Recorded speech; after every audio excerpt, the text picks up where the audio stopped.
Hello friends, I welcome you all on my YouTube channel Rasayan Setu. So friends, in today's video, we are going to discuss previous year questions of classical and statistical thermodynamics which was asked in June CSIR NET June 2016 exam. Okay, so let's start. Now this is your first question and it says curl H upon curl P at constant temperature has the dimension of, and you have four options. So friends curl H upon curl P with constant temperature आपको एक given है, आपको ये find करना है इसकी dimensions क्या है इन चार ऑप्शन में से, pressure, volume, temperature and heat capacity. 2 marks का क्वेश्चन नहीं है। ओके, सो चलिए देखते हैं। देखिए हमको फाइंड करनी है dimension of curl H upon curl P at constant temperature. So friends अगर आप बात करते हैं according to your second thermodynamic equation of state, according to our second thermodynamic equation of state,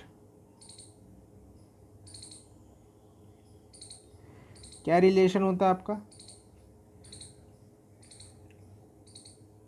curl H upon curl P at constant temperature is equals to V minus T into curl V upon curl T। Okay, so देखिए V क्या है? Volume, minus T क्या है आपका? Temperature. Curl V भी क्या होगा? आपका वॉल्यूम होगा, एंड कर्ल T क्या है? आपका टेम्परेचर है। सो आप यहाँ से इसको देखिए, टेम्परेचर कैंसिल, तो ये बचा आपका सिर्फ वॉल्यूम। वॉल्यूम में से वो कुछ तो वॉल्यूम ही आएगा। So it means the dimension of curl H upon curl P at constant T is volume. So your option number second is the correct answer. बहुत ही सिंपल क्वेश्चन था ये, बस आपको क्या पता होना चाहिए? Thermodynamic equation of state second से ये सॉल्व हो जाएगा। जो curl H upon curl P की एट कॉन्स्टेंट टेम्परेचर की डायमेंशन होती है वॉल्यूम। ओके, नाउ चलिए नेक्स्ट क्वेश्चन देखते हैं। See, it says the single particle translational partition function f for an ideal gas in a fixed volume V depends on the thermal de Broglie wavelength lambda of f is equals to lambda की power n, where n is equals to 3, 1, -1 और -3। तो friends आपको एक single particle translational partition function f given है जिसका relationship given है de Broglie wavelength से, lambda is equal to lambda की पावर n। आपको यहाँ पर n की वैल्यू फाइंड करनी है। ओके, इन चार ऑप्शन में से 4 मार्क्स का क्वेश्चन नहीं है। सो चलिए देखते हैं। नाउ देखिए, अगर हम बात करते हैं सिंगल पार्टिकल पार्टीशन फंक्शन की, for single particle partition translational partition function,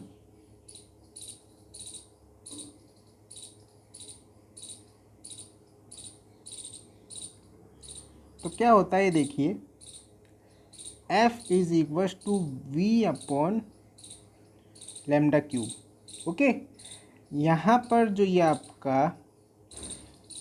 lambda है ये क्या होता है आपका? D Broglie wavelength. It is D Broglie wavelength. समझ में आ गया फ्रेंड्स आपको? ओके, डी ब्रॉगली वेवलेंथ है, एंड देखिए ये होता है क्यूब। अब देखिए यहाँ से आपको क्या मिला? इट मीन्स जो आपका f होता है या ट्रांसलेशनल पार्टीशन फंक्शन होता है वो इसकी पावर -3 के डायरेक्टली प्रोपोर्शनल होगा। 3 न्यूमरेटर में जाएगा तो क्या बन जाएगा? -3 बन जाएगा सिंपली। ओके, एंड जो आपको गिवन है f गिवन है लैम्डा की पावर n, ये क्वेश्चन में गिवन है आपको। सो इट मीन्स देखिए ये -3 है, यहाँ पर n है। सो इट मीन्स यहाँ से आपका n की वैल्यू कितनी आ जाएगी? -3 आ जाएगी। सिंपल, समझ में आ गया ना? ओके, n की वैल्यू कितनी है? -3। सो इट मीन्स जो आपका ऑप्शन नंबर 4 है वो क्या हो जाएगा? राइट आंसर हो जाएगा। Option number 4 is your right answer. बहुत ही सिंपल क्वेश्चन था ये, समझ में आ गया फ्रेंड्स आपको? ओके, नाउ चलिए नेक्स्ट क्वेश्चन देखते हैं। See, it says for an ideal gas at 300 Kelvin, you have 4 relations and you should find what is the relation correct. Okay, so friends आपको एक आइडियल गैस के लिए 300 kelvin पर इन चारों relation में से ये फाइंड करना कि कौन सा रिलेशन सही होगा। ओके, सो चलिए देखते हैं। देखिए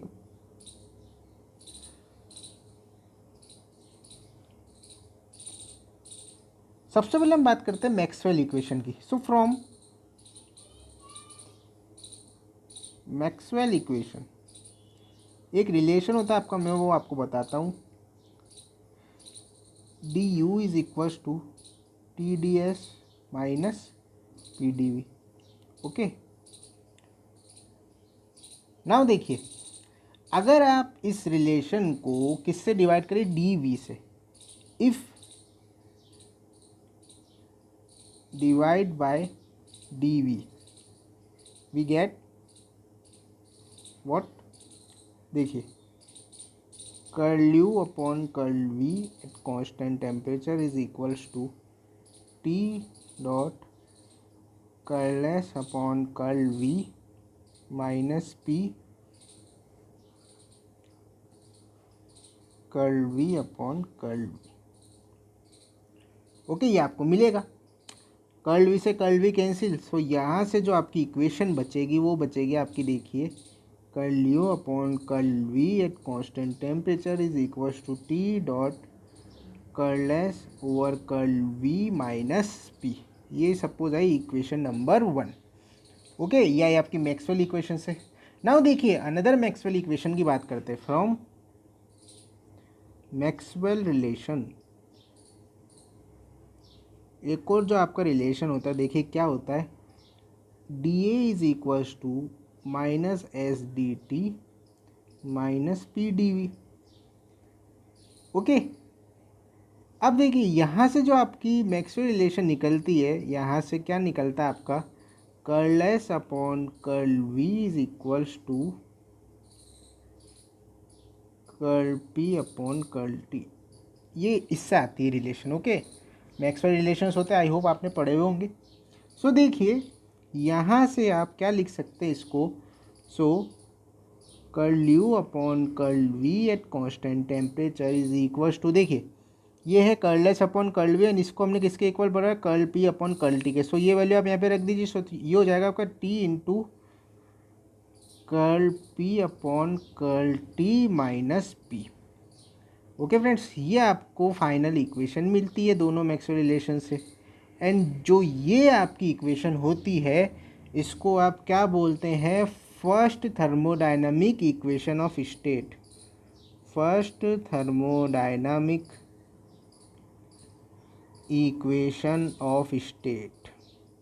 अभी हमने क्वेश्चन नंबर 1 में second thermodynamic equation of state लेकर सॉल्व किया था क्वेश्चन, एंड यहाँ पर इस क्वेश्चन में आपके किसका यूज हो रहा है, first thermodynamic equation of state का। ओके, दोनों का एक ईयर में क्वेश्चन आ गया था आपके। देखिए अब देखिए ये आपको मिली, इक्वेशन ऑफ स्टेट मिल गई फर्स्ट। नाउ देखिए क्वेश्चन में क्या गिवन है, ideal gas. So for ideal gas, you know for ideal gas P V is equals to R T, for N is equals to 1, ideal gas equation होती है। So यहाँ से आपका P कितना हुआ, R T upon V. Okay, ये P हुआ आपका। नाउ देखिए अगर आप इसका P का क्या करें, T से पार्शियल डिफ्रेंशिएशन करते हैं। सो क्या मिलेगा आपको, curl P upon curl T, partial differentiation with respect to T of P। Okay, P का T के रेस्पेक्ट में पार्शियल डिफ्रेंशिएशन, ये आपको मिल जाएगा R by V into 1। Okay, so यहाँ से curl U upon curl V at constant temperature is equal to T into, ये वैल्यू हमने यहाँ से निकाली R by V, T into R by V minus P.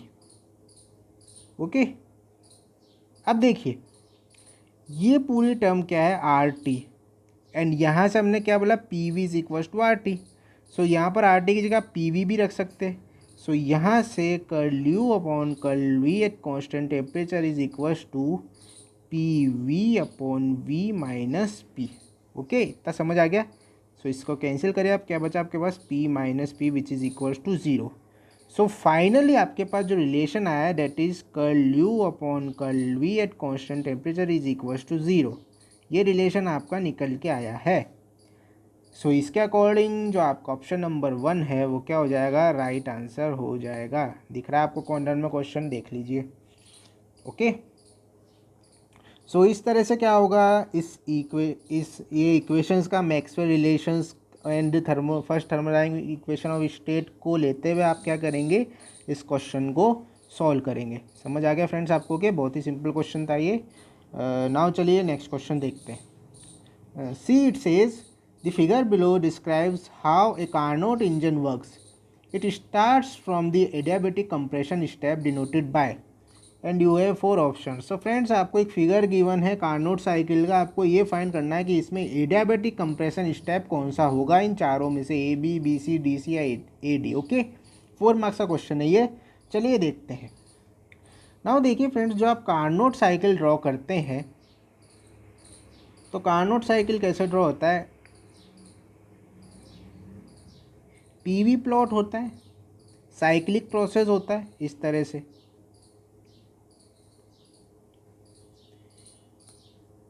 Okay, ये Carnot cycle है आपकी।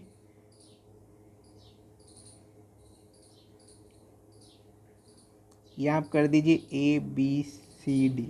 ओके, ये कार्नोट साइकिल। आपको पता है ये दोनों प्रोसेस जो ए डी और बी सी है, ये तो क्या होते हैं, आइसोथर्मल होते हैं। ओके, एंड ये क्या होते हैं, A B and D C, ये एडियाबेटिक होते हैं।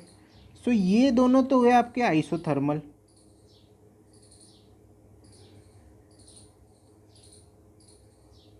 ये भी हुआ आपका आइसोथर्मल। ये जो होता है आपका ए बी, ये होता है आपका एडियाबेटिक, एंड ये भी होता है आपका एडियाबेटिक। अब फर्क क्या होता है, ये होता है आपका एक्सपांशन, आइसोथर्मल एक्सपांशन। ये होता है आपका आइसोथर्मल कंप्रेशन। इसी तरह से ये जो होता है डीसी, ये होता है आपका एडियाबेटिक एक्सपांशन, एंड ये जो बी ए होता है, ये होता है एडियाबेटिक कंप्रेशन। ओके फ्रेंड्स, सो देखिए ये आपने देखा तो इट मीन्स यहाँ पर क्या है, ए बी आपका होना चाहिए adiabatic compression. Okay, and option में आपको क्या देख रहा है, ऑप्शन नंबर 1। सो आप ये आंसर लिख दीजिए, लेकिन ये गलत है। ओके, आप फट से इसको देखेंगे, आपको पता है ये दोनों आइसोथर्मल होते हैं, ये एडियाबेटिक होता है, एडियाबेटिक कंप्रेशन पूछा है, ए बी हो जाएगा राइट आंसर है। गलत क्यों है, क्योंकि देखिए यहाँ पर जो मैंने ग्राफ प्लॉट किया है वो मैंने प्लॉट किया है पी वी, एंड जो क्वेश्चन में आपको गिवन है वो है वी पी। क्वेश्चन में कौन सा गिवन है, ये है आपको वी एंड पी के बीच में। सो बस इसलिए आपको ये बात ध्यान रखनी है कि क्वेश्चन को केयरफुली ऑब्जर्व करना है। 4 मार्क्स का क्वेश्चन इतना सिंपल तो देगा नहीं, कुछ ना कुछ घुमाएगा ज़रूर। इतना सिंपल 4 मार्क्स में कैसे आ सकता है, आप भी सोचिए। तो ये आपका वी पी में ग्राफ है, इसलिए ए बी तो आपका क्या होगा, रॉन्ग होगा। नाउ चलिए वापस से ड्रॉ करते हैं हम। प्रोसेस अभी भी साइक्लिक गिवन है आपको।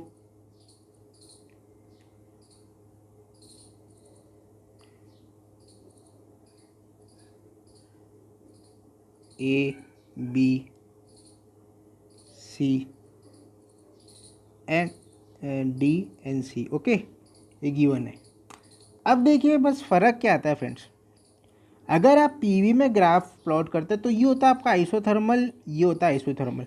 बस इंटरचेंज कर दीजिए आप, जो आइसोथर्मल एक्सपांशन होता है अब वो आपका बन जाता है एडियाबेटिक एक्सपांशन, जो एडियाबेटिक होता है वो बन जाता है आइसोथर्मल एक्सपांशन, जो एडियाबेटिक कंप्रेशन होगा वो बन जाएगा आइसोथर्मल कंप्रेशन, जो आइसोथर्मल कंप्रेशन होगा वो बन जाएगा एडियाबेटिक कंप्रेशन। बस यही इसमें फ़र्क आएगा। सो आपका अब जो ये पहले था आइसोथर्मल एक्सपांशन वो बन गया अब आपका एडियाबेटिक एक्सपांशन। ओके, एंड पहले जो आपका आइसोथर्मल कंप्रेशन था वो बन गया अब एडियाबेटिक कंप्रेशन।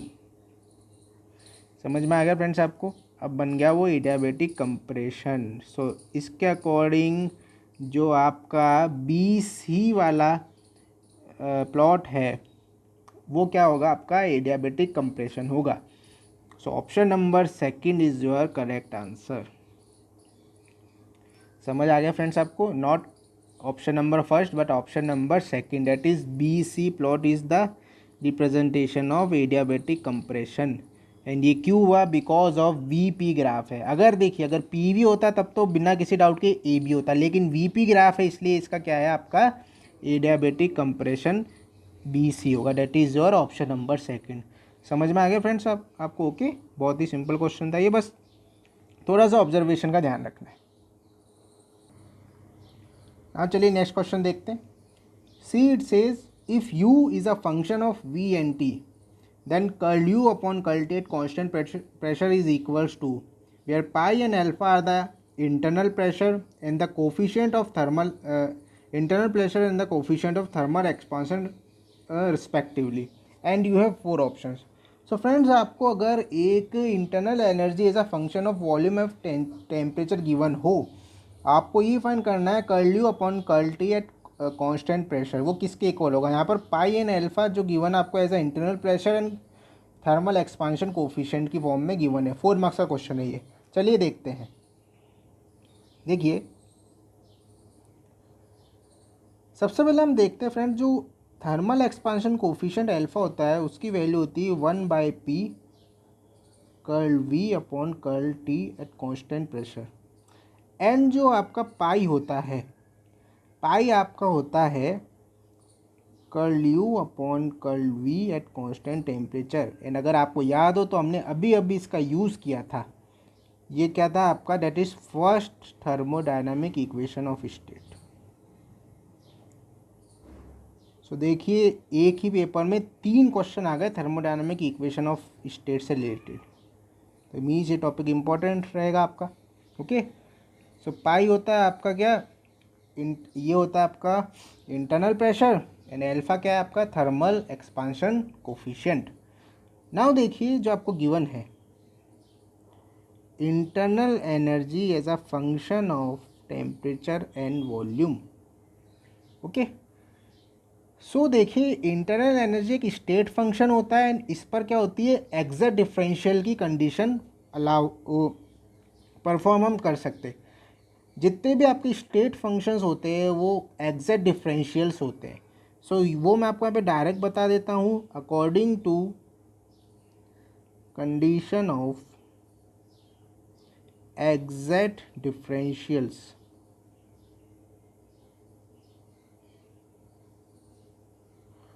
क्या होता है? D U is equals to curl U upon curl T at constant volume dot D T plus curl U upon curl V at constant temperature dot D V. देखिए कैसे होता है ये एग्जैक्ट डिफरेंशियल। बाइनरी फंक्शन है internal energy. देखिए अगर आपकी जो क्वांटिटी होती है वो जिसके फंक्शन होते हैं, कैसे आप देखेंगे? आप सबसे पहले लीजिए उसका पहले वाले जो आपका क्वांटिटी है उसके साथ पार्शियल डिफरेंशिएशन दूसरी को क्या रखते हुए? कांस्टेंट, एंड फिर उसका दूसरी क्वांटिटी के साथ पार्शियल डिफरेंशिएशन लीजिए पहली को कांस्टेंट रखते हुए। इस तरह से क्या होता है? ये एग्जैक्ट डिफरेंशियल आता है। यहाँ पर हमने u क्या है? टी एंड वी, तो हमने क्या किया? पहले partial differentiation of u with respect to T in at constant volume. Okay, यही करा हमने।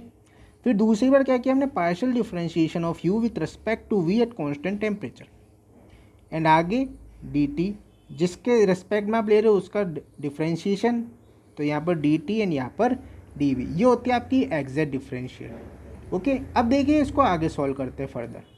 देखिए सबसे पहले हम देखते हैं, इसको अलग लीजिए आप। ओके, यहाँ पर देखिए क्या है,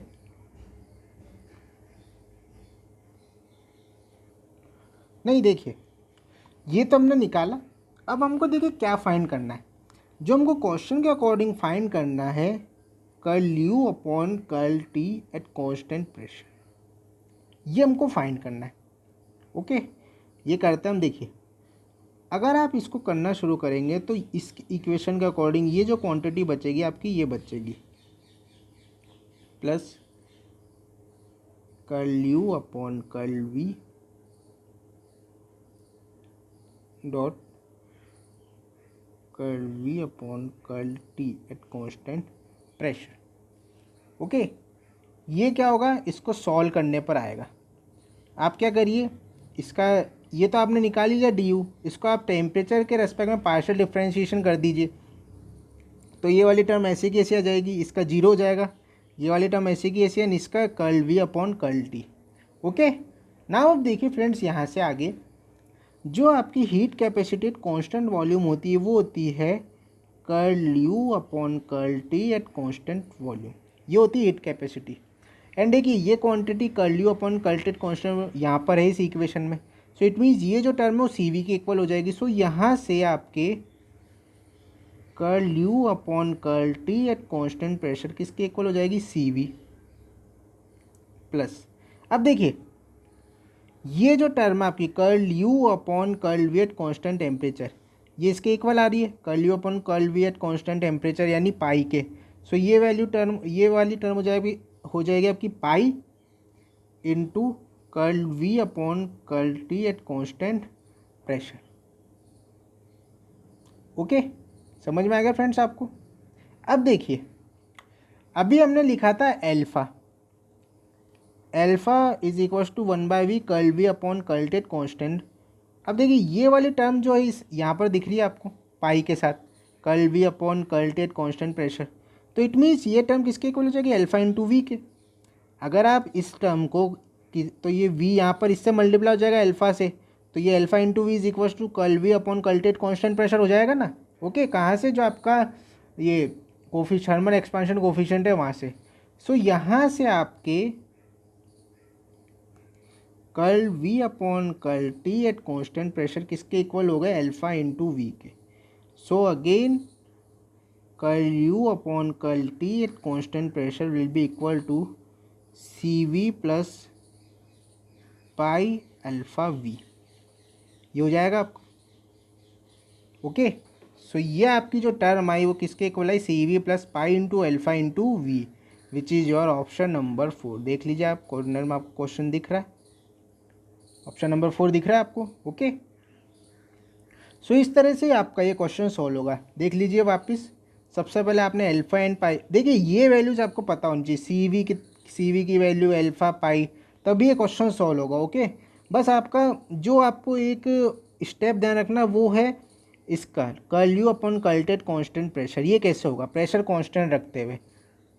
ओके, तो ये बस ये इक्वेशन है, थोड़ा सा टिपिकल पार्ट, इसको आपको ध्यान रखना है। बाकी सिंपली वैल्यूज़ को प्लेस करते जाइए, आपका आंसर आ जाएगा। ओके फ्रेंड्स, सो फ्रेंड्स ये था आपके कुछ क्वेश्चन जो जून 2016 में आपसे पूछे गए थे थर्मोडायनामिक्स से। आई होप आपको समझ आए होंगे। फिर भी किसी भी तरह की डिफ़िकल्टी आए तो कमेंट सेक्शन में आके ज़रूर पूछिए friends. So thank you friends, thank you for watching.